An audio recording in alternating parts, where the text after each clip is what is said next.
最近在郑州市中心医院这个三甲医院住了1个礼拜，给大家分享一下这一周大概做了什么事情。这家医院呢，以前是纺织系统的一个医院，因为我们这一片儿之前有跟纺织相关的各种单位，还有学校，因此呢，就建立了一个纺织系统相关的医院。然后这个医院在1996年就变成了三甲医院，叫做郑州市第4人民医院。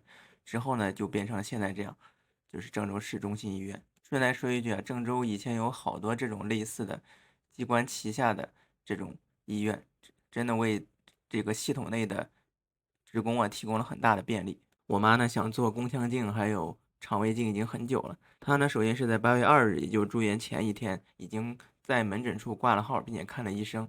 之后呢，就在8月3日正式办理住院手续，我也去办理了陪护的相关手续。首先是进入医院，需要扫码，必须要有48小时之内的核酸报告。8月3号上午的时候，我们去的时候呢，我们8月2日做的核酸检测的结果还没出来，因此呢，医院又检查了我的15天之内的行程码，确认没有问题以后，就让我进入医院。去看门诊相对来说比较简单，只要在进入门诊楼之前再扫一次码就行。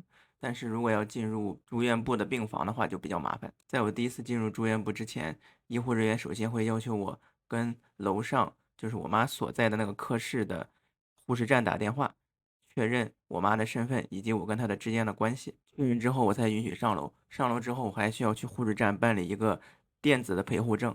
这个功能还是相当便捷的。以后我每次进入住院部的时候，只要扫码展示出我的陪护证处于正常状态，就可以顺利进入了。之后呢，首先是做各种检查，就比如说抽血啊，比如说彩超啊等等。总之呢，就是进一步确认我妈的身体状况以及下一步的治疗方案。这里面有个细节，就是关于交钱。刚开始呢，我妈只交了1000，护士站呢就提示不太够，然后我妈又陆续交了2000和3000，就等于一共交了6000嘛。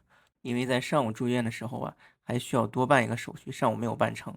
在这种情况下呢，等于我妈当时就处于一种自费的状态。直到8月3日下午，又办了一个医保的相关的链接，把我妈的这个河南省医保给连接上了。之后呢，再加上交了这些押金，医院呢也就没有再催了。8月3日这一天其实就做一些检查，没有什么更多的事情。一切检查完毕呢，就准备第二天就8月4日开始做宫腔镜的手术。首先呢，是在8月3日的晚上喝了一杯就类似于葡萄糖的营养物质嘛，因为在此之后啊是不能吃不能喝，一直到8月4号的早上5点，我妈呢就喝了一种药，同时把降压药也给吃了。这种情况下呢，术前的准备工作就差不多了。然后我和我妈就在医院的病房上面等，从7点一直等啊等，等到了下午大概15点。这时候呢，手术室的工作人员就通知我们要做手术了。为什么会等这么久呢？因为当天不是妇产科的手术日，因此呢，妇科的医生也要等，看什么时候有空的手术室才能做手术，并且呢，把重要的手术先排在前面。像我妈这种非常轻的手术就排到后面，排呀排就排到了15点。后来呢，我们跟病友聊天，病友说你这个情况还不错了，因为有的人呢一下子可能等到晚上5、6点才开始做手术，就等于一天之内就不吃不喝，只能打一些葡萄糖。在当天的上午，我们其实是住在走廊上的。到中午的时候，因为有其他病人出院了，我妈呢就被安排在了一个双人间。实话实说，我觉得这个待遇比郑大一附院要好多了，因为郑大一附院的住院部啊，它一个病房可能要有5张床，再加上陪护，一共是10个人。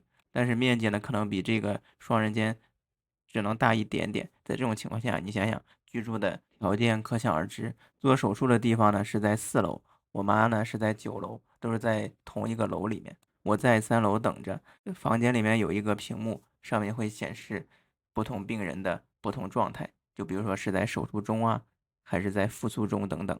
屏幕下方呢有一个电话，是用来接收4楼医生的通知的。我妈的手术其实做得很快的，她是大概3点半开始做手术，不到3点50就做完了。之后呢，4楼打电话告诉我，让我上4楼，首先看了一下切出来的息肉，之后就让我回到9楼等待，一直等到了17点20分，我妈从手术室推回了病房。我妈推回来的时候已经十分清醒了，她告诉我呢，其实4点她都已经醒了，只不过呢一直在手术室等着，等到了5点大概10分，然后再开始慢慢往上走。因为这1个小时时间就是手术说要确认麻醉的这个效力解除，并且病人不会有问题嘛。之后呢，从17:20一直到19:20是对于我这个监护来说最重要的2个小时，因为我要看着我妈的这些情况，包括她的血压、心率、血氧以及她的输液的情况都要监控着，有问题呢随时要跟护士站联系。与此同时呢，还准备了一份小米粥。到了19:30之后呢，一切顺利，之后就是去掉身上的这些仪器，继续打点滴，以及开始吃饭。就这样一直折腾到晚上将近11点。因为医院离我们家很近嘛，所以我晚上就回家住了，然后第2天又过来了。第2天之后呢，这情况就没有什么问题了，我妈就跟正常人一样。医院呢会让我妈做一些相关的理疗，就比如说这种防血栓的机器，在头上咕隆咕隆咕隆搁那抖。也就是说呢，8月5号、8月6号、8月7号这3天，基本上是没有什么事儿的，就在医院躺着就行。直到8月7号的下午，因为8月8日要做肠胃镜了嘛，具体的话就是清肠清胃这些事儿嘛。8月7日晚上一直到8月8日的早上，一共我妈就睡了3个小时嘛。8月8日的早上7点后，我妈就来到了门诊楼，因为做肠胃镜的地方和医院的病房不是同一栋楼了嘛，之后就是例行公事了。因为我们排的是第1个嘛，所以进去的早，出来的也早。中间呢，一共花了将近1个小时的时间吧。之后呢，就是我搀着我妈，慢慢的回到了病房。之后检查结果出来没有什么问题，医生呢就让我们第2天出院，也就是8月9号。病人和家属怎么吃饭呢？他每天的3餐的时间都会有餐车过来送饭，饭菜的价格相对来说还真不算贵，尤其是跟周边这一片相比。比如说像我们吃的这种盒饭，2荤2素加1份米饭，一共是15元人民币。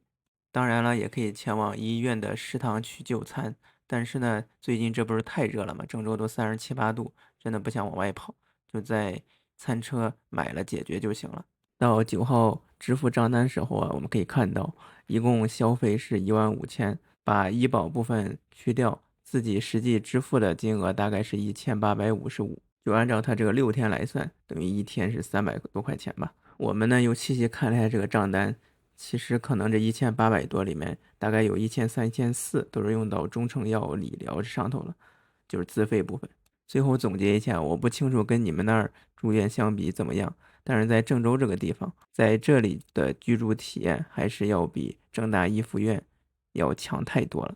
毕竟这里面的患者数量要少得多，医生和护士也有更多的精力去照顾病人。但是在中国住院呢，最麻烦的事情就是陪护了。像我们这种是郑州本地人，离医院很近，并且呢，住院的病又比较轻，这就比较好办。